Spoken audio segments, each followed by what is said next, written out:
Hey guys, this is Juan from the future editing. Just want to let you know there is a little bit of background noise in this one, and it is a little shorter than usual. We have a pretty long episode coming up after this. Hopefully you enjoy it. We're still kind of trying to figure things out. Anyways, thanks for listening. Here's the episode. All right, so we're back again. Another episode. Let's go to get this started.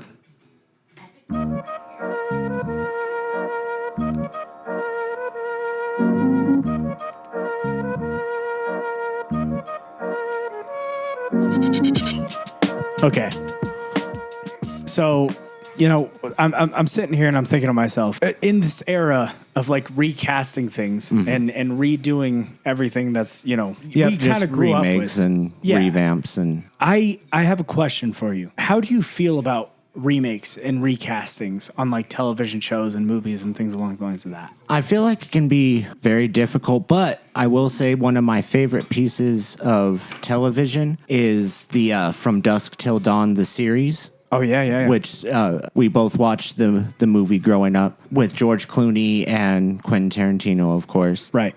It's a classic. Of course. But the series, I think it really helped. The recasting worked out very well. I can't remember any of their names, but they did very well in it. See, so what you said there is interesting because sometimes I wonder if that's what makes a good recasting is when you don't bring in such like high level names to like right, because you don't recast. expect anything. You don't have that or comparison. You're not like, well, this isn't George Clooney. Yeah, like it would be like if they like recast Lord of the Rings and they're like, so Matthew McConaughey is going to be Frodo. You know what I mean? Like, right. You're just like, Matthew McConaughey's not could you Frodo. imagine him being Frodo? He's just like, hey, I'm here to get the ring. You know what I mean? I don't know. That's so like, but that's the thing is I wonder sometimes if that's what makes a recasting so good. I think it really helps. And that was even in, I know this is a controversial movie, but the Dirt. Oh. The Motley Crue Okay. biodrama, whatever they call those. But that was specifically Nikki Sixx's statement is he didn't want anybody that was established. He wanted young actors that had no name. Okay, so then what is the purpose of having MGK in the movie then? Okay, that's a fair point. He didn't look anything like MGK, though. So. I know, but still, I mean, like... I look, get that point. Actually, here's our first conversation topic, I guess. How did you feel about The Dirt? Because I have quite the things to say about it. I didn't hate it, didn't really like it either. Even as a huge fan of Motley Crue, and Motley Crue being a huge part of my formative years, it was okay. I just felt like it was like I wouldn't even say unrealistic because I understand it's a movie, right? I felt like a lot of it was just like, hey guys, look how crazy the 80s were, am I right? Look how wild things are, you know what I mean?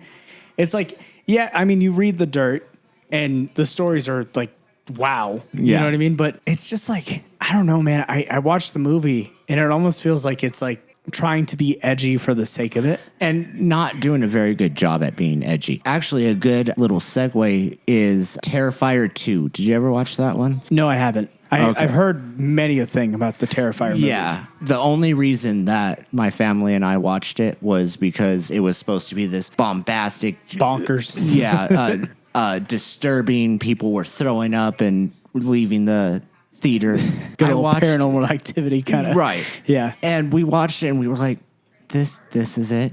Like if the practical effects were a little bit more hammered out and actually realistic, then maybe it would have been disturbing, but it just tried way too hard to be disturbing and I wonder if that has something I wonder if that has something to do with it, with like the hyping up of like a movie. It's similar to like when you have a friend who comes up to you and he's like, dude, you got to check this movie out. It's the best thing I've ever seen. And then you sit down to watch it and you're like, wow, that was kind of garbage. Yeah. And then you tell them afterwards, you're like, yeah, I didn't like it. And they like defend it with their lives. So like, no, you don't understand. It's great. What are you talking about? And then they ask you for your opinion, but you know that the opinion's not really there. They're not really asking for an opinion. They just want you to agree with them. And they want to get reasons for them to be angry at you. Right. And even the same thing with like YouTube videos or clips or anything. Like, this is the funniest thing I've ever seen, dude. You're going to laugh your ass off. And then you show it to them. that not the worst feeling in the world? And like, yeah, that was okay, I guess. I hate whenever you're like, when you go to somebody's house to hang out and you're like, oh, I can't wait to show them this video. And you put it on and it's just 3 minutes of silence. Mm-hmm. And like, you just hear like a in the middle of it, you know what I mean? Like it just. Never mind. We're going to watch something else. Oh yeah, you could turn it off, man. It's not really that funny. Yeah. I don't know. Have you ever done that with like music or anything along the lines of that, where you're like really excited to show somebody like a song? And that actually, yeah, especially because I mean, you and I feel have a rather eclectic music knowledge and music style likings. of music, yeah. So Yard Act is one of them. I actually haven't gotten. Yeah. Okay, but see, I love Yard Act. No, now like, you do. But now, the first time I showed you, so the first time I showed you Yard Act, you were just kind of like, it's just a British dude like talking into a microphone over like punk music. Yeah, I don't understand. You know what I mean? I feel like that's what a lot of like music and TV shows and things like that. Like I've tried showing people shows like Community and stuff like that. And every once in a while, I get like someone who's like, "Oh, I like this. This is a lot of fun. This is really good." But then I show confirm. Yeah, I show somebody it, and they're like, "Yeah, I didn't really dig that. I don't really understand what the whole purpose of this is." You know what I mean? Letterkenny was one of those because I but the first episode I didn't really get it. Yeah, until I was just like scrolling through, and I remember you showed me the Saint Perfect's Day. I think was the first one you showed me, and then I was just like, okay, it's just a bunch of people getting drunk. That's cool. But then I kind of got into it. Yeah, I saw it on Hulu, and I was like, yeah, let me start from the pilot, and I was fucking hooked after that. I have watched the whole series at least 3 times. Have I ever told you? So, like, it's something the audience doesn't know is I make music on the side, and there's been times when I've showed you songs. Do you really?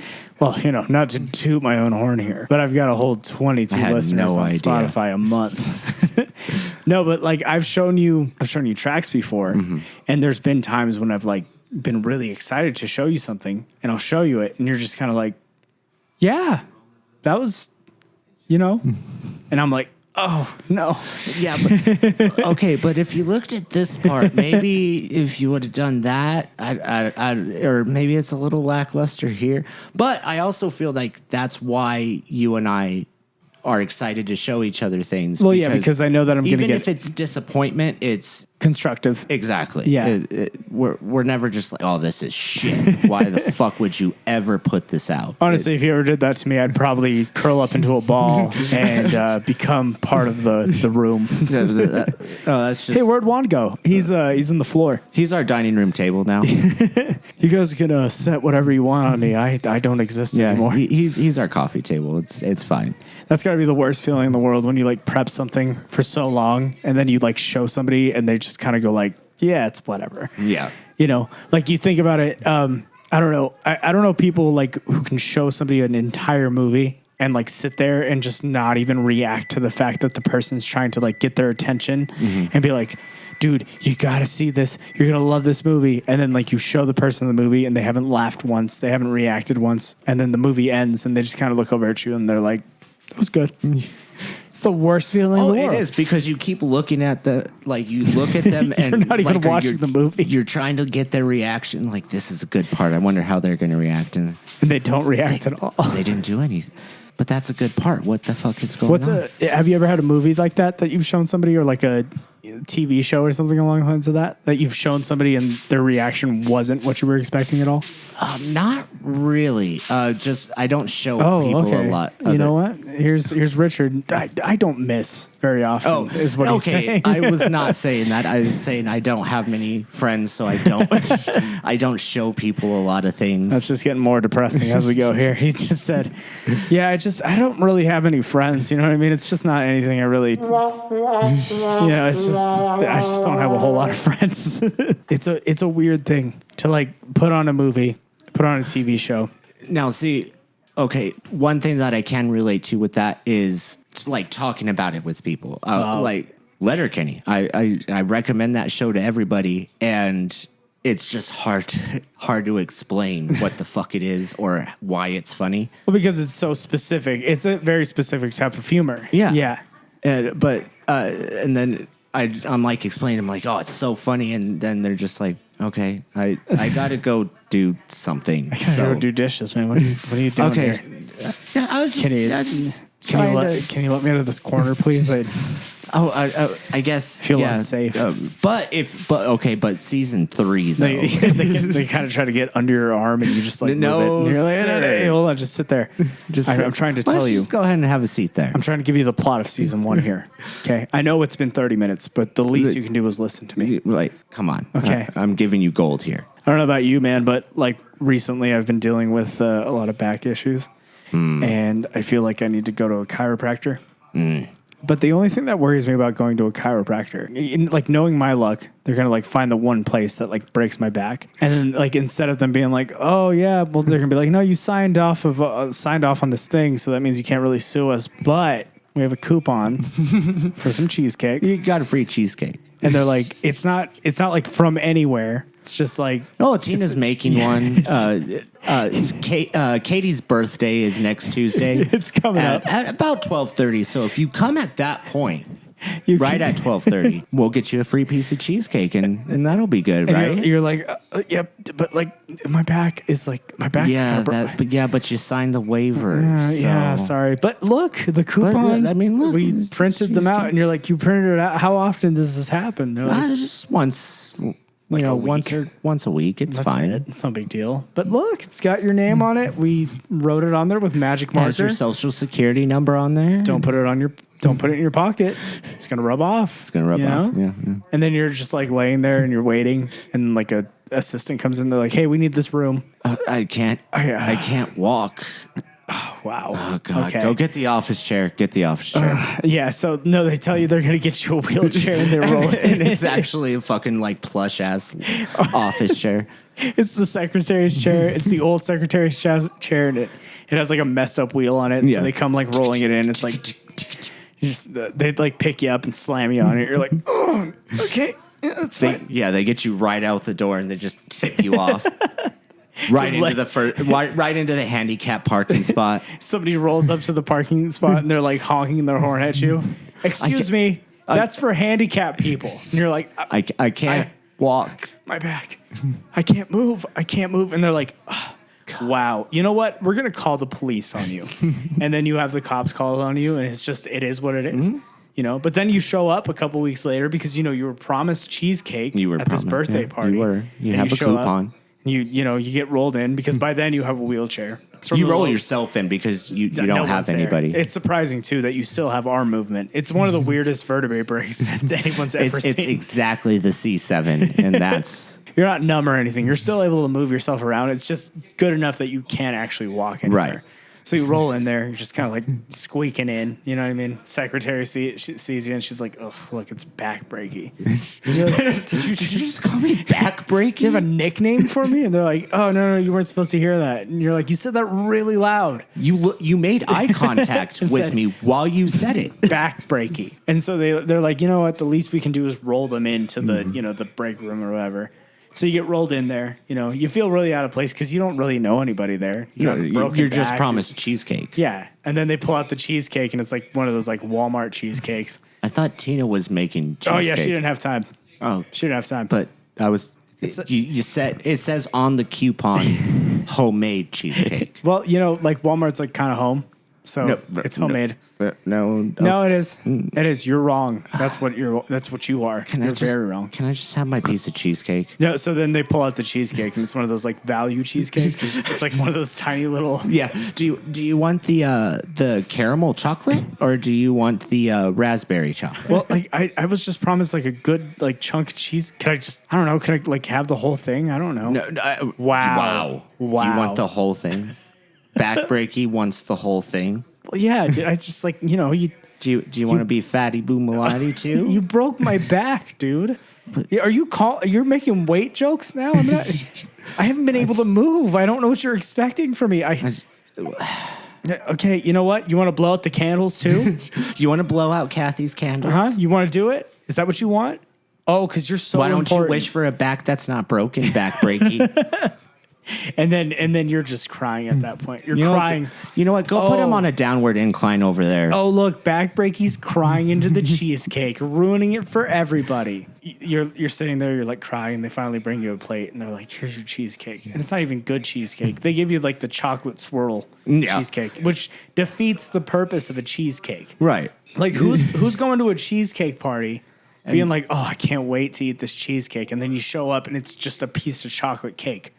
I wanted cheesecake. What is this? I'd be so upset. I'd set the thing on fire. That's what I would do. Set the chocolate cheesecake on fire. That's what I would do. I'd be like, Give me the Germex. give me the candles. Yeah, no, spraying Germex on it. What's he doing over there? I'm just doing a science experiment. Okay, Just a little bit of arson, okay? Comment. It's a little bit of We're arson. burning away my feelings. That's what we're doing right now. You have approached me with a piece of chocolate cheesecake. This defeats the purpose of a cheesecake. And anybody, I hope whoever's listening, I hope you understand this. If you are an enjoyer of chocolate cheesecake, You're a terrible human being. horrible human being. You should feel bad for How yourself. dare you? Coming out here, making these types of statements, making these types of like movements with your life, eating chocolate cheesecake. Yeah. Worst form of life. I don't know. Have you ever like gone to a Walmart place and then you ask them for like a specific, you know how like they'll decorate it with like a name or like a happy birthday or something along the lines of that? Yeah, Have you ever yeah. done that? I always feel like you're like asking them to essentially like, sign over their soul because they look at you like you're the worst person in the world. Yeah, they look at you like you wanted their firstborn son, and It's like, dude, am I asking too much? This like, I'm pretty sure this I is just want "Happy Birthday, Tina" on it. Like that's all I want. And they're like, yeah, sure. And you're like, dude, I'm sorry that I'm asking you to do your job. I feel like this is literally your job. I don't understand. They're like, yeah, it's my job. And then they go in the back and you're like, Is it really their job? you're standing there. Am I just? And then as you're standing there, like managers start like surrounding you. You're like, you're still in your wheelchair. You're like, what's going on? You know What's what I going mean? on here? I just came to pick up the cheesecake for the chiropractor's party. They make you pick up the cheesecake. That's it. Yep. That's the coupon. If you want cheesecake, you need to go get it. It's actually 20% off of a Walmart cheesecake. Are your legs gonna get tired standing in line backbreaky? I can't use my legs. It's just.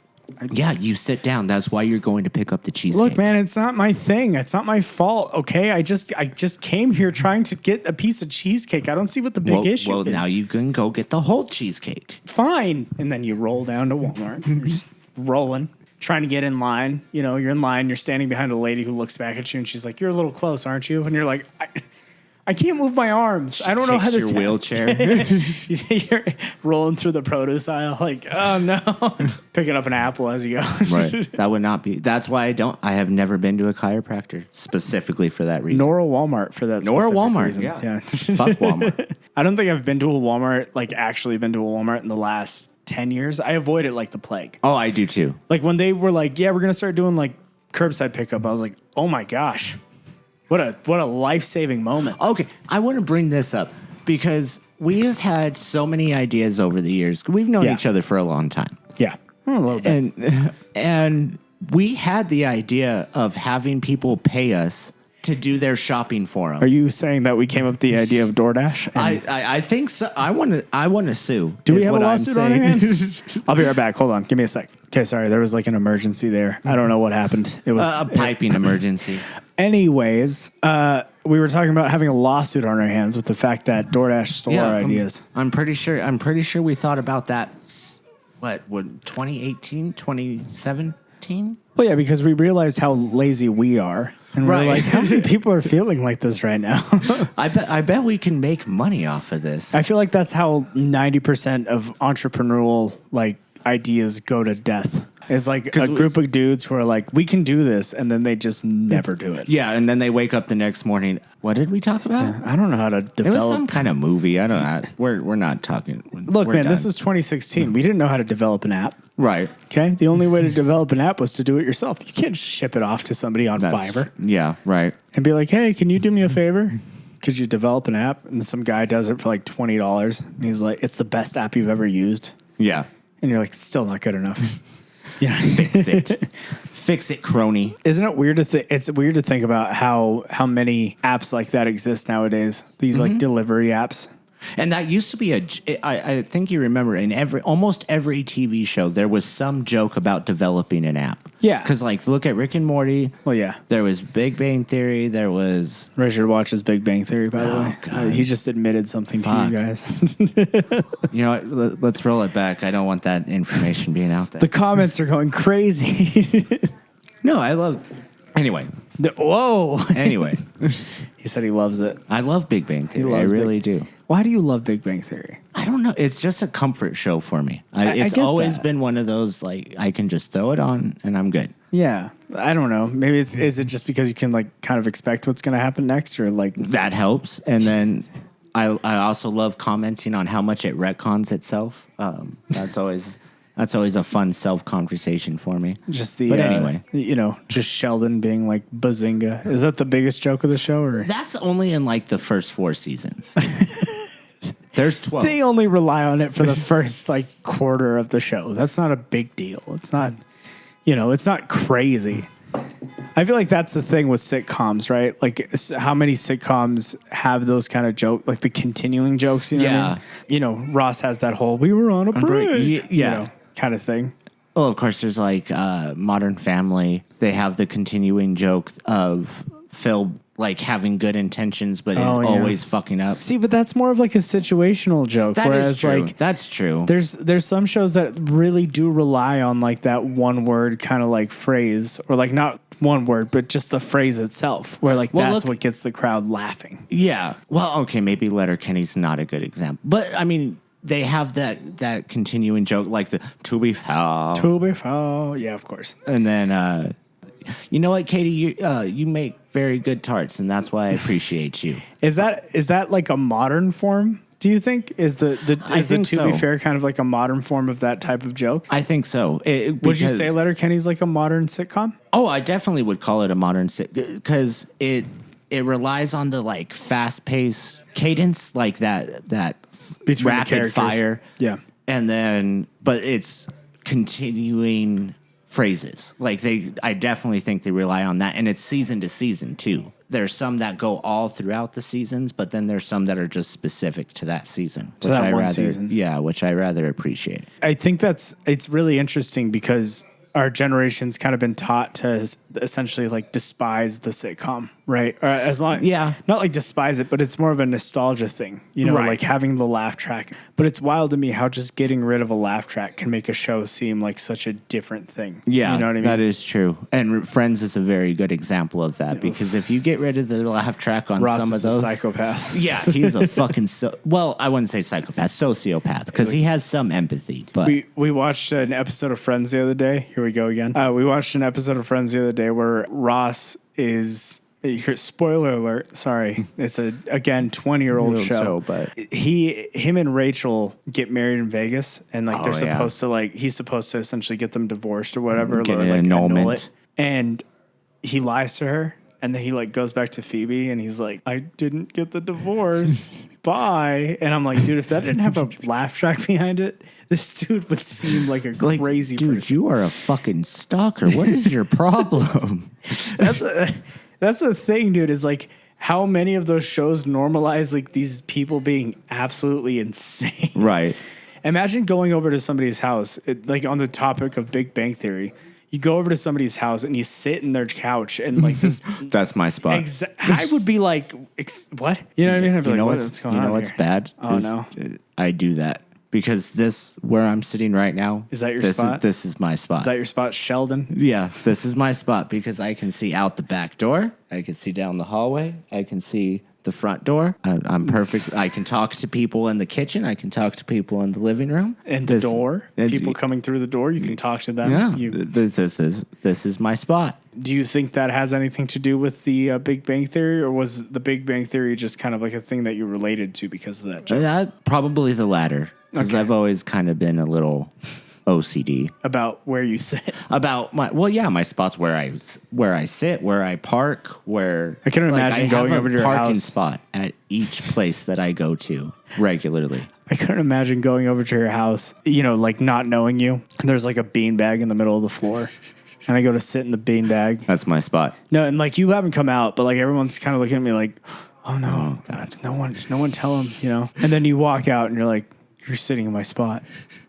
You know what I would do? I'd leave. I'd get up and I'd leave that home because I would be like, this guy's gonna stab me to death with a knife if I stay here for any longer. I wouldn't go that far. Well, yeah, you wouldn't stab me with a knife. You'd stab me with A fork. I think that would be fair. a piece of glass.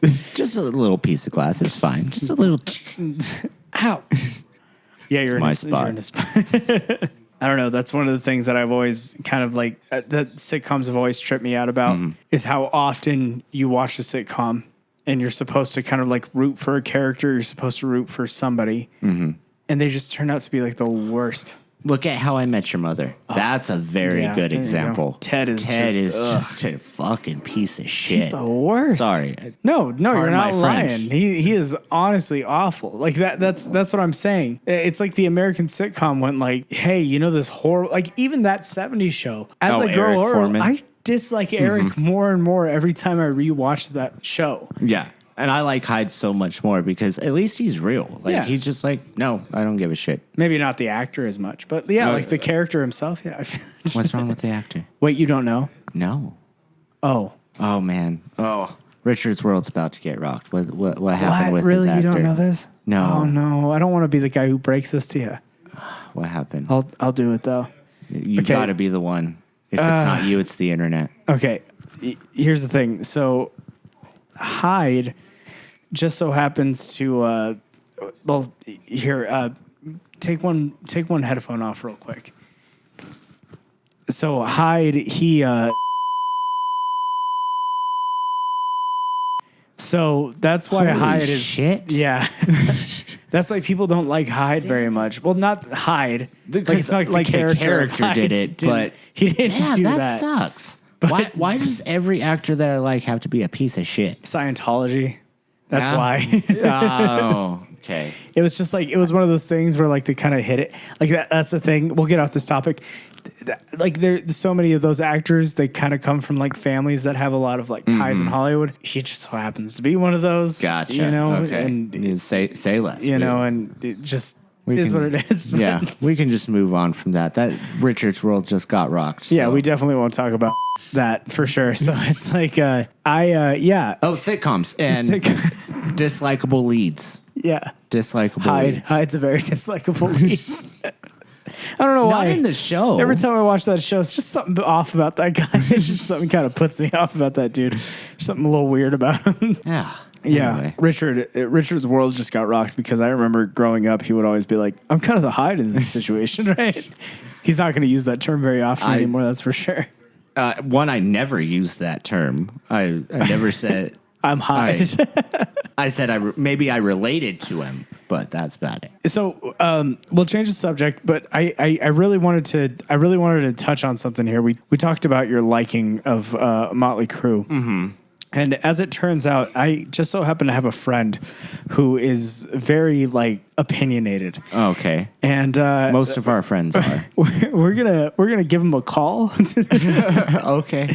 And we're gonna see if he has any opinions on this topic. So you know him very well. I know him very well. He's very opinionated. First guest star of the podcast. Yeah. I like it. Hey,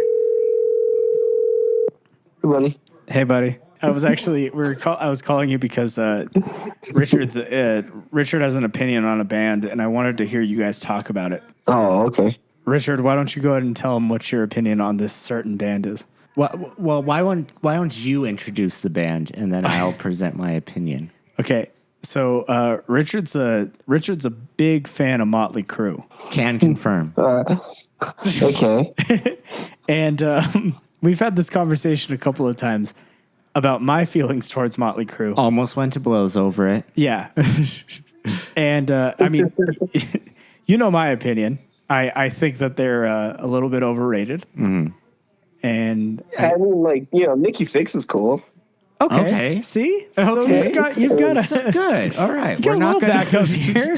You know, We're not just going to argue for. I just dislike the band altogether. And, you know, Anthony's coming through. It's funny that you bring up Motley Crue because I was actually just watching Counting Cars. What's that? It's one of those Vegas TV shows where like the dude repairs, remodels old cars and stuff like that. That's right. Yeah, he has that big The bandana. episode I just happened to be watching was the episode where Tommy Lee had wrecked his bike and he was fixing Tommy Lee's bike. It's odd that you bring that up because like the coincidence, you know? Well, we're fucking psychic. So the reason I called you is because, I've said it before, when it comes to music and when it comes to things like this, you are incredibly opinionated about these things. And so I wanted you and Richard to have a discussion as to your feelings towards Motley Crue and his feelings towards Motley Crue. And I was just hoping to kick back and let you two go at it. I hope we didn't. I hope I didn't catch you off guard. They're pretty small, unfortunately. Like you just don't have very many feelings towards them. Oh yeah, I mean, like Home Sweet Home, great song. Kickstart My Heart, great song. Girls, Girls, Girls. I think that's all I can tell you. Okay. Okay, you know what? That's fair though. Because I feel like there's like the casual quote unquote fans that I don't know if Anthony would call himself a fan. Are you a fan? Casual fan? I'm not a fan, but you're never gonna catch me being like, ooh, hair bands.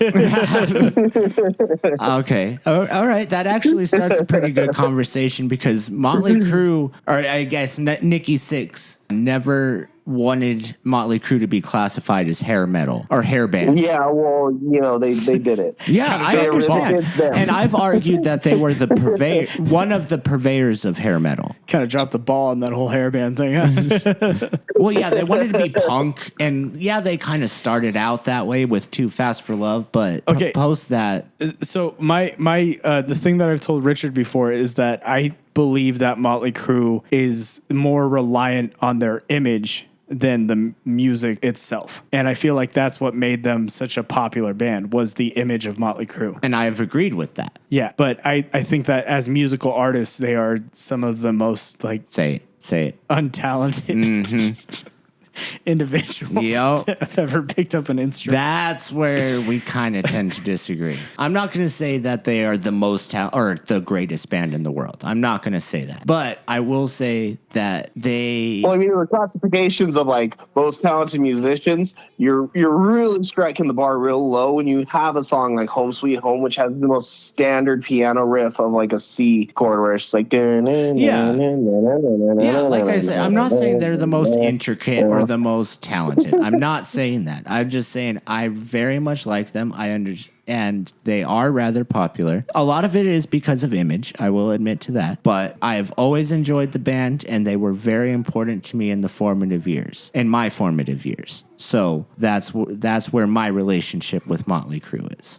I guess I can respect it. The issue I guess I can respect it. My issue with Motley Crue is like if we're classifying them with the whole hairband generation and stuff like that, you're competing real low when you got Poison, Whitesnake, Slaughter. There's a lot better stuff of hair. Yeah, I'd say just because you did it first doesn't mean you did it best. Is my thing. And you know what? I can respect. There's still probably Poison did it way before Motley Crue. Vixen did it way before Motley Crue. Okay, we've had this conversation before. I understand that because look at T-Rex. They were one of the first. So would you say T-Rex are like the purveyors of hair metal? I wouldn't say that because there's so much that goes into hair metal that I don't want to say too much. T-Rex might have started it. T-Rex was close. I would say they were one of the first. So this is not what I was expecting at all because Anthony's kind of like agreeing with you in a way. But see, because the thing is like I can see the argument against Motley Crue. It just doesn't affect my opinion. I'm just so used to calling Anthony and me being like music opinion and him being like, no, you're wrong. That's wrong. That's horrible. You're horrible. You don't know what you're talking about.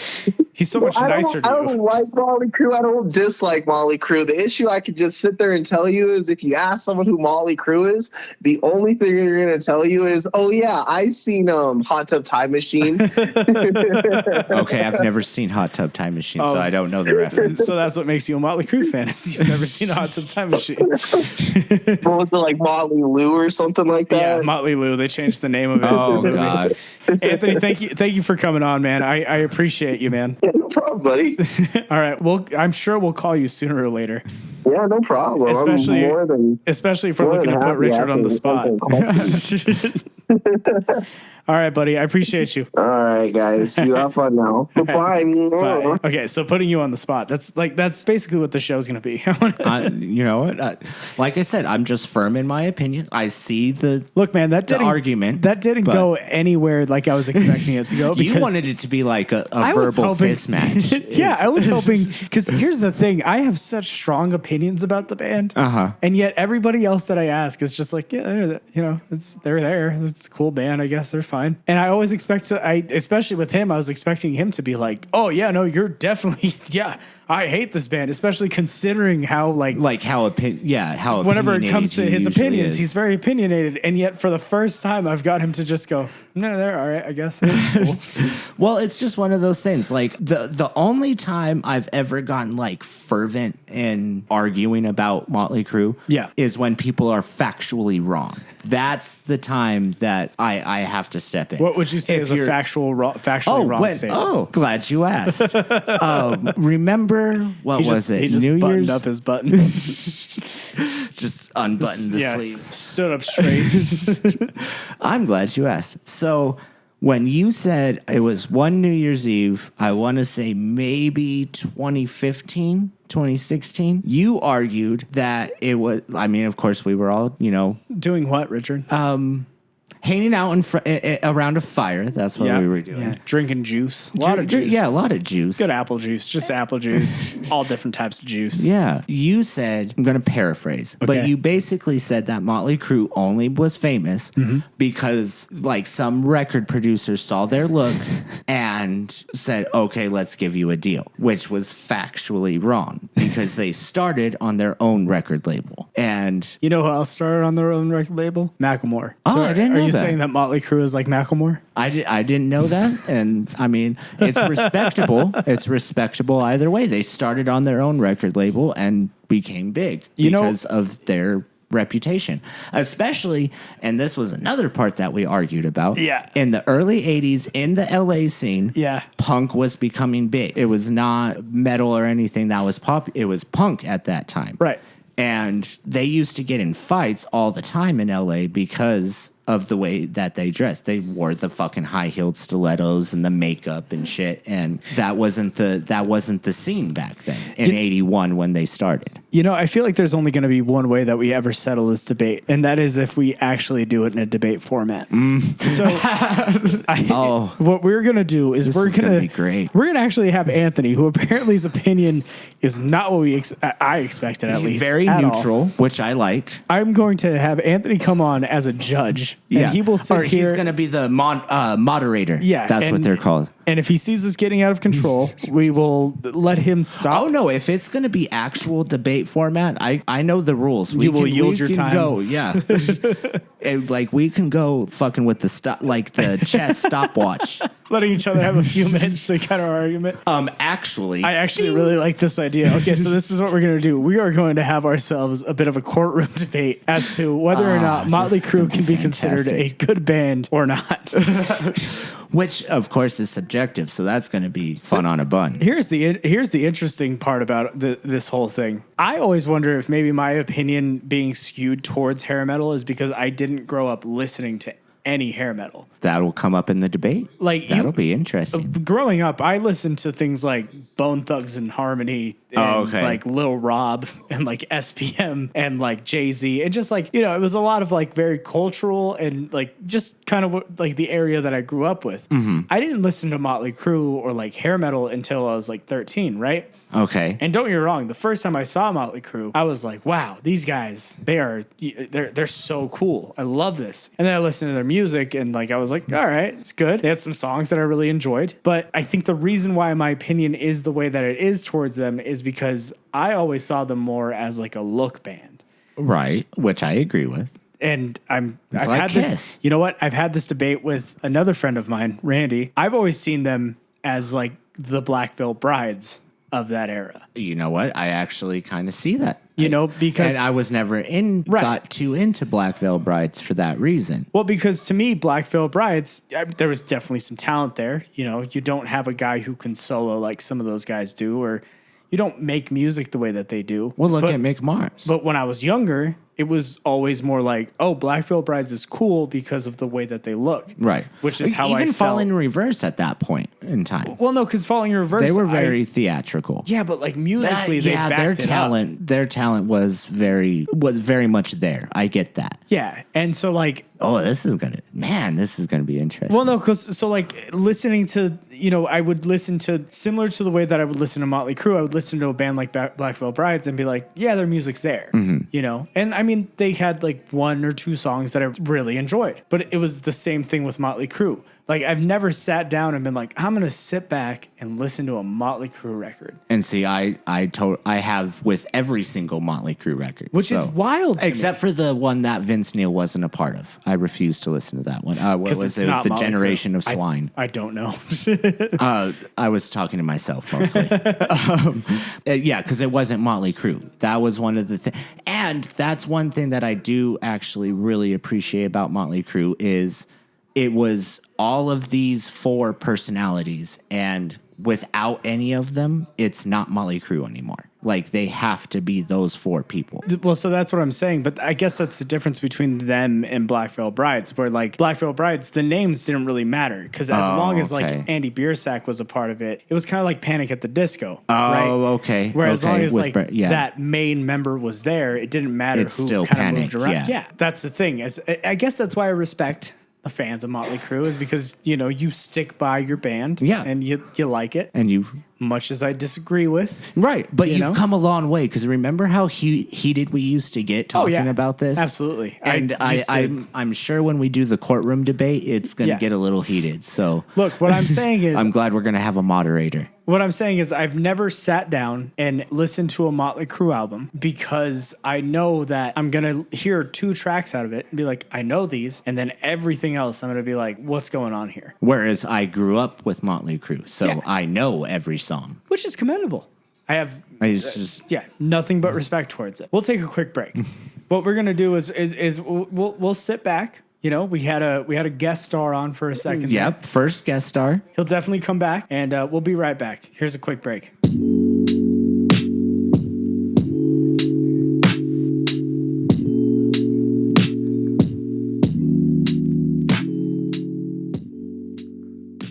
All right, we're back. So we were talking about music, and so one of the things that I wanted to talk about was, how do you feel about this new era of like musicals? Oh my goodness, dude. The last musical I watched was, which came first, Phantom of the Opera or Sweeney Todd? Phantom of the Opera came out first, I think. Okay, so the last one I watched was Sweeney Todd, Demon Barber of Fleet But you haven't Street. seen Hamilton? I have not. That's surprising. I feel like everybody has at least like seen a snippet of Hamilton. I have not. Okay. I watched a snippet of Les Mis, and that's probably it. And that's a snippet. Okay, so I have a friend who's like super into theater, and she loves Hamilton. I find the lead of Hamilton, Lin-Manuel Miranda, to be one of the most annoying creatures to have ever found this like planet.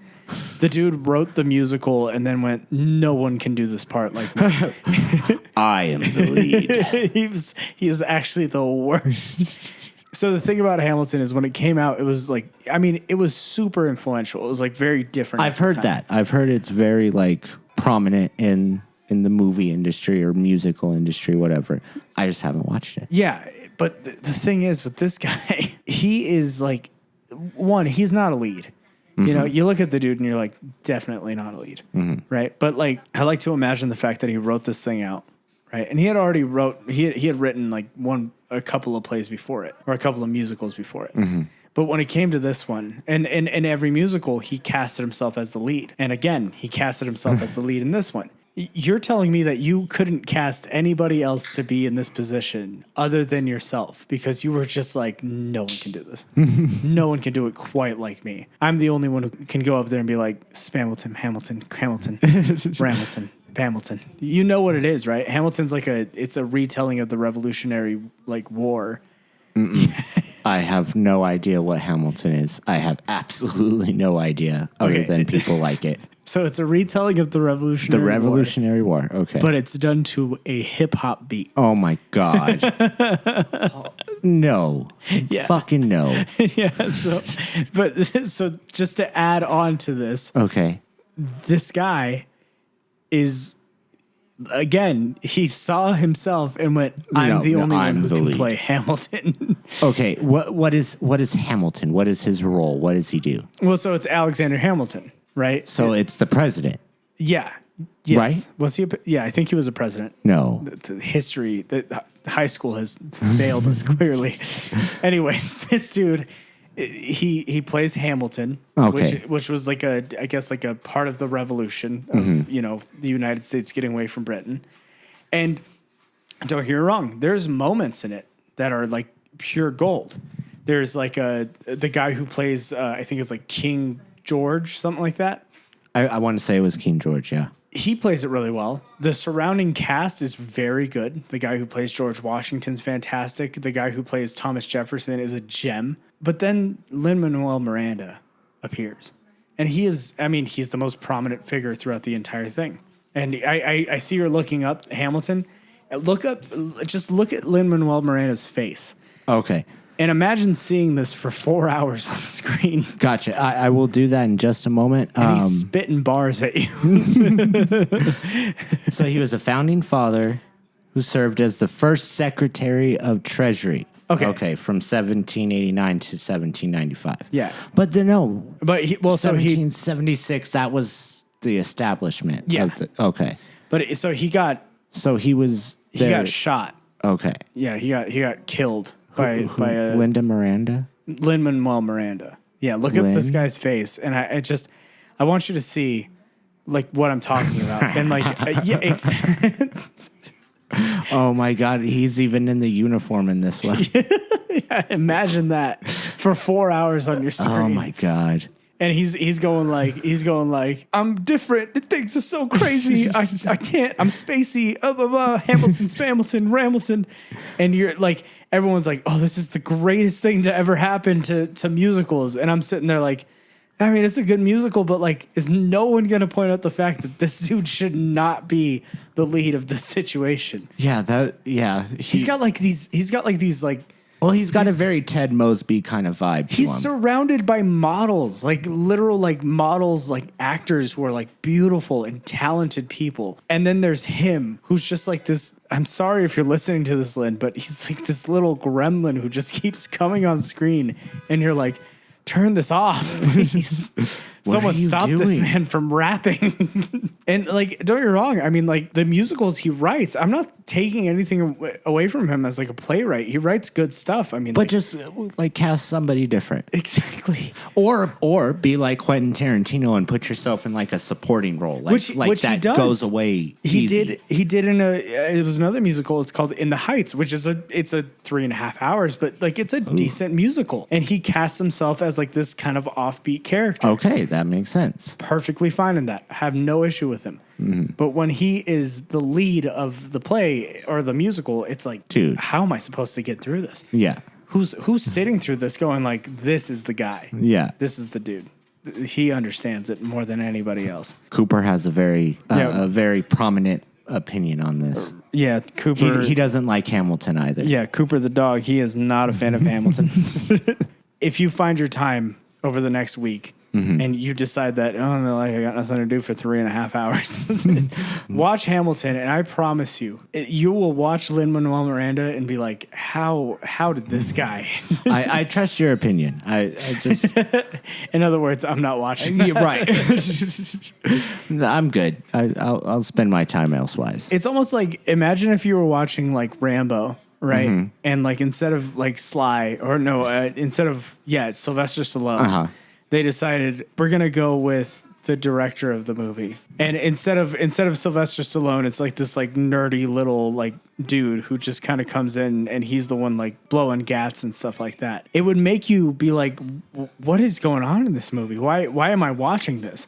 That's what Lin-Manuel Miranda is to me. Mm-hmm. He's just the guy who just kind of shows up and you're like, huh, why him? Out of everybody who could have casted in this position, the guy who played George Washington would have been a perfect Hamilton. And instead, this little 4'8" gremlin troll decides, I'm going to rap at the screen. Damn it, I can't. So I've been doing some I'm trying to do research right now and see what the director of Rambo looks like. But it just keeps showing me movie posters. It's meanwhile, I'm sitting over here sitting haterade. No, like imagine. Okay, there you go. Imagine like Jurassic Park. Oh, I love Jurassic Park. And imagine if Steven Spielberg was in the leading role of that movie. Would it be the same movie to you, or would you be this is Jurassic Park with Steven Spielberg? Yeah.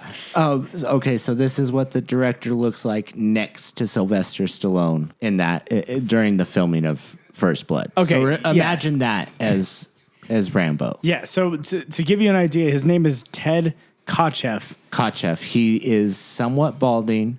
Wears glasses, and he decided I'm gonna be Rambo. I'm Rambo. And instead of people criticizing it, they go, he's perfect for this role. Are you kidding me? He's amazing, life changing. That's what bothers me so much about this guy specifically. Is that the audacity, shoehorning yourself into a leading role just because you wrote the thing. Right. It's not that difficult to memorize lines, man. Give it to somebody who can actually handle it. There's a song where he's like talking about like being attracted to a female cast member in the musical itself. In Hamilton, this is a song. Yeah, and it's like it's supposed to be like sexy, and he's like he just looks so awkward, and like the way that he sings it, he's like, oh, am I supposed to say no to this? And you're like, oh, so he's Bruce Springsteen, is what you're saying. Like it's the most like uncomfortable thing you'll ever see in your life. As far as the audacity of a director casting them, so back when I was, I want to say 5 or 6, I wrote a play. Yeah. About dinosaurs that talk. I don't remember the plot, but I do remember there was nobody that could play the T-Rex other than me. Exactly. That's all I know. Yeah, like they're like the first time they see a dinosaur, they look out and it's just Steven Spielberg, like standing in the middle of a field. Like that's exactly Singing what it is. His heart out. Let me see if I can find this. I think just the music alone. Listen to this guy's voice and tell me like this is a lead, right? Okay. I hadn't slept in a week. I was weak. Yeah. I was this is Alexander Hamilton. Yeah, this is Alexander Hamilton. Get ready to feel really uncomfortable. Lord, show me how to say no to this. I don't know how to say no to this. Oh my God, she looks so helpless.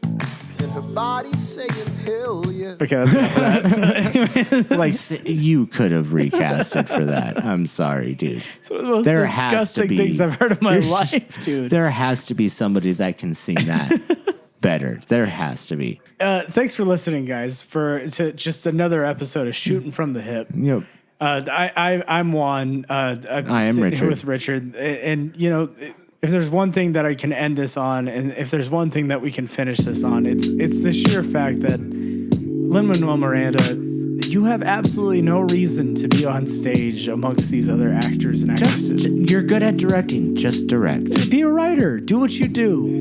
But maybe keep the. Oh my God, she looks so helpless in her body saying hell yes. Just keep that out. Bye.